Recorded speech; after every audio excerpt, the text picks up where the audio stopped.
Beginning this week, we are presenting a series titled, well, can you tell me what it is? Do you see it out there? Waiting with Joyful Hope. I hope you saw it in the signs. And we're going to be doing this for each Sunday up through December 8th, when we are going to have a retreat after the noon mass. No, it's not a noon, at 1 o'clock on the Sunday afternoon. I hope to see you all there, where Mike Patan will be here talking to us in this topic of waiting with joyful hope. And so all the Sundays, we're going to take bits and pieces of this waiting, hope, joy. And tonight, I want to start out with the whole idea of hope. Now, if you ask people in our culture what hope is, it would basically get down to this. It'd probably get something like wishful thinking. Now, it's very human to have wishes, isn't it? And to have hopes in this life. I would love to just talk with each of you how you have in your early life had wishes and hopes, and were they fulfilled or not, you know? And some are and some aren't, right? Like, you know, I did something the other night that it's really out of character for me, but I went to a rock band, okay, with my wife and some friends here actually from the church, you know, the hubcaps. They're all a bunch of old geezers like me, you know. And anyways, one of my wishes, the wishes of my wife, was that she would be married somebody who could dance, because she's a good dancer, and she ended up with me. So that was a dashed hope.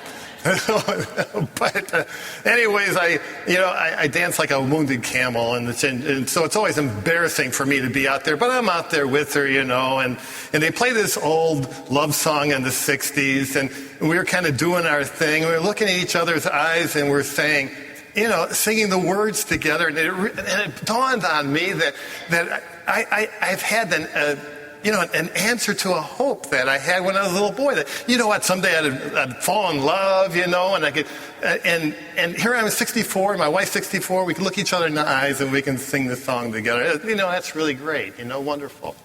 You know, but then, you know, there are other wishes I didn't have fulfilled. Like, I was hoping to be a great scholar, you know, so I studied so hard in school and what have you, and I even, taught in grad school and what have you like that. But I never could write books. I never could write articles, and I never was a scholar. So that I never, you know, that wish that I had never came through. You know, and all of us have, you know, wishful thinking. Some things come through, some things don't. Some that do come through, and they never really give you what you'd hoped in the first place. So you know, it's very human to have these hopes of wishful thinking, but that is not the hope that God is talking about to us.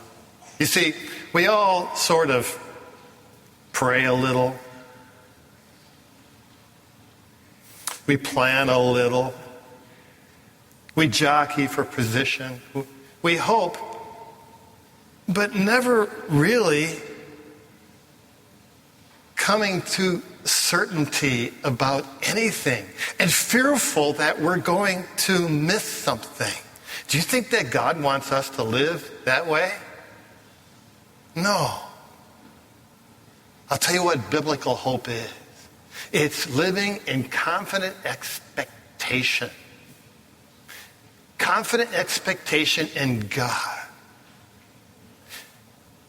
It's almost like it is a gift, hope of being prophetic, because you can see with the eyes of your soul the future. Because we are bound with Christ. We know Christ. We're in union with him. And so we live in hope.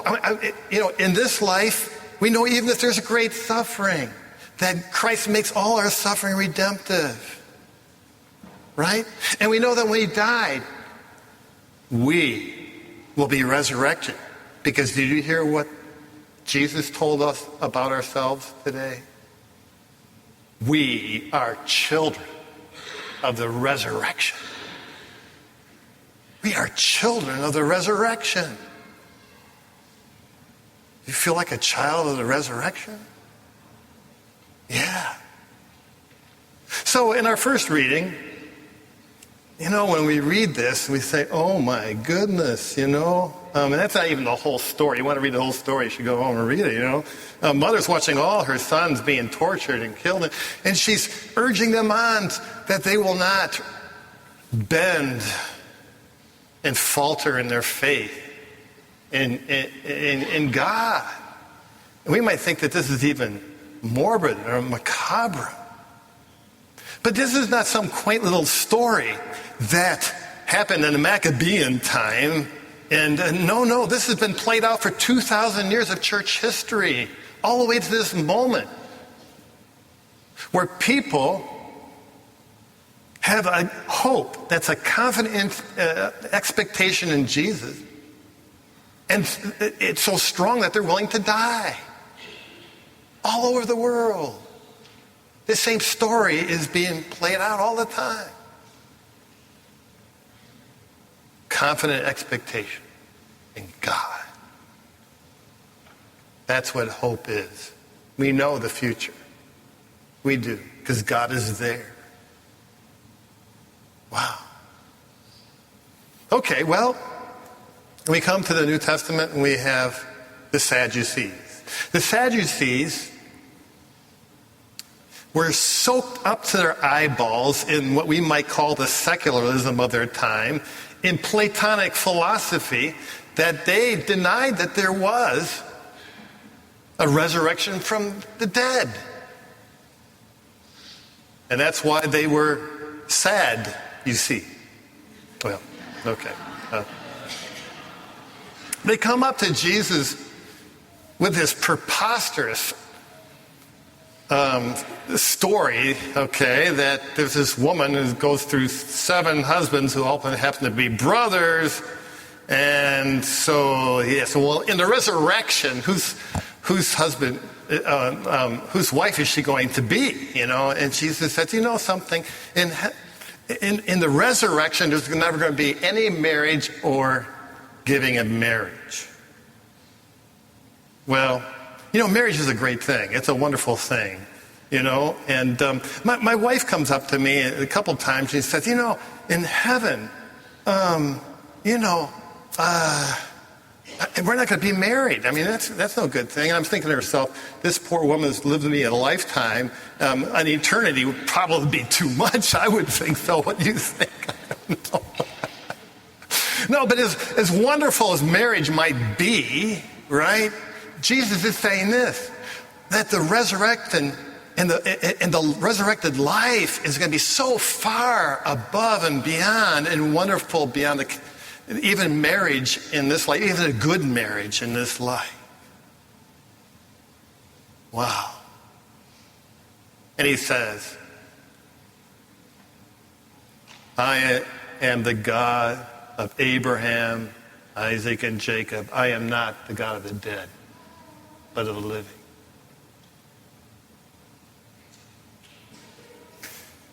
We live in joyful hope. We don't live in wishful thinking. And that's God's call for us. Wishful thinking's fine. We're human, we have wishes, I know that.